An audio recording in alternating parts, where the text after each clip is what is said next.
Moving on to the next kingdom in 5 kingdom classification that was given by R.H. Whitaker, we have kingdom Protista, and as I told you in the beginning, this kingdom is not having fixed boundaries. Now, why does it not have any fixed boundary? The reason is that the classification basis, the basis on which the organisms are classified into this kingdom is one, that the organism should be unicellular and the cell should be eukaryotic. So, all the organisms which are eukaryotic and unicellular come under the ambit of kingdom Protista. Another thing is that the organism that we are discussing, which is being put into the kingdom Protista, it could be a plant cell, it could be an animal cell, it could be a fungi, but it needs to be unicellular. So, on the broad basis, we have kingdom Protista. There are a lot many organisms which are inside this particular kingdom, and over here also we make the mode of nutrition as important classification feature. We see what are the motility features of the particular kingdom and organism involved therein, and we are going to see that the kingdom Protista is further divided into classes. The first and foremost thing that you need to keep in your mind is that kingdom Protista, there are going to be two types of protists. That is, first one is those which would be photosynthetic, and when I say that they would be photosynthetic, that means they will be having some sort of pigment present in them which will be involved in trapping the sunlight and then converting it into the suitable food, and the other one would be heterotrophic.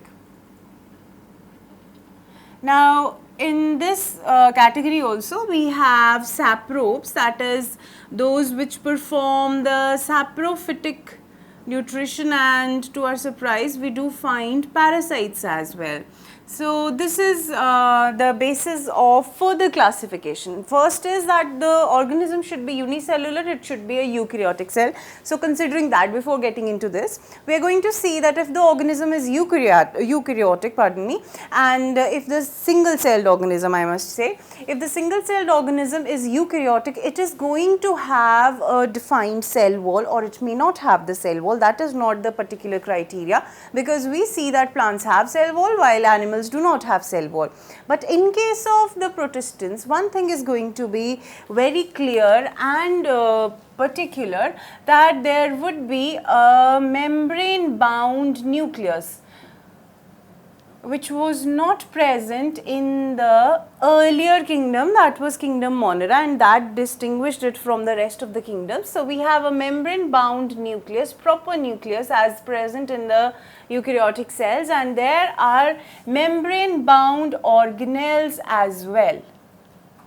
So, what you are going to find inside the cell or the organism is that there would be a nucleus. Apart from that, there would be membrane bound organelles with mitochondria and rest of the organelles, which you can recall from your knowledge of earlier classes. If not, we do have a detailed discussion of cell organelles which are membrane bound and which are not. For now, you have to remember that it is mitochondria, there would be Golgi, apparatus that would be present, there would be endoplasmic reticulum that would be present, vacuoles could be present, and rest many, whichever you want to consider. So, these are the 2 points in terms of cellular organization. Moving further, on basis of these classification, we have further classes in Protista. First one is those of dinoflagellates. Now, when I mention this name, dinoflagellates, there is something that is mentioning flagella. Alright. Now, flagella is a locomotory organ. So, in the case of kingdom Protista, there is another thing that is to be considered, that what is the organ of motility for the organism? It happens to be either cilia or flagella. So, the cell is going to have cilia or flagella for its mobility as well, because it is a unicellular organism. Entire functions whichever need to be performed by the organism as a whole, they would be performed by a single cell. So, we have dinoflagellates, then we have diatoms, then we have euglenoids, next is slime molds, and last one is yet again little bit doubtful for certain authors. They considered protozoans, some of them classify protozoans as particularly animals, while the rest they classify it in the kingdom Protista. That is why I said in the beginning itself that this kingdom is not having particular boundaries. Now, talking about the dinoflagellates and diatoms and the euglenoids, these three are photosynthetic. Okay. So, they are in a way autotrophic, yes they are. And secondly, earlier classifications, and certain authors who have studied in depth about these, they used to classify them as they are algae. But later on it came out that because they are unicellular and they do not resemble the plant completely, that is why they were classified in the kingdom Protista, dinoflagellates, diatoms and euglenoids. Now these two, dinoflagellates and diatoms, they are almost exclusively marine and they are phytoplanktonic. Now, when we study in detail, I am not going to repeat these terms because I will make you understand now itself. What is phytoplanktonic? Phyto means something which refers to the plant. As I told you, they are photosynthetic and earlier they were known as algae. So, they are phytoplanktonic. Now, remove this term phyto from here because it refers to plant.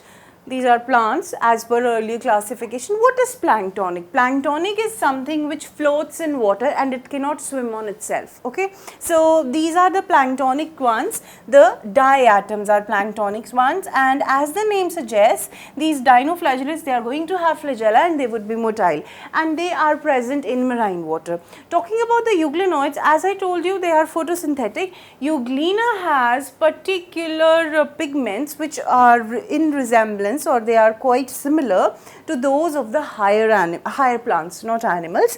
Those which are the gymnosperms and rest of the plants which are the higher ones, they all have the same pigment as present in the case of euglenoids.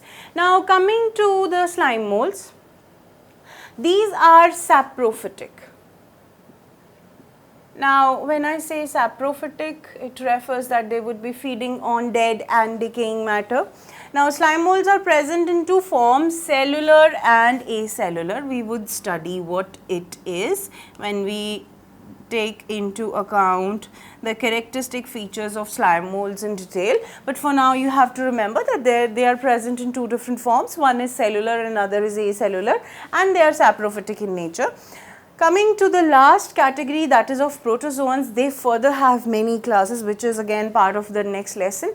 Protozoans are heterotrophic and they are the notorious beings which come and give you lots and lots of diseases. So, protozoans are typically animal cells. They might have cilia, they might have flagella present in them for motility. They are heterotrophic, they could be parasitic, and we have further classes inside them, that is there are sporozoans like Trypanosoma, they are ciliated protozoans, they are flagellated protozoans, Paramecium is one such example. So, we have 5 levels, or we can say 5 further classifications of the kingdom Protista which you need to be aware of, and you are going to see the characteristic features of each when we study all these in detail.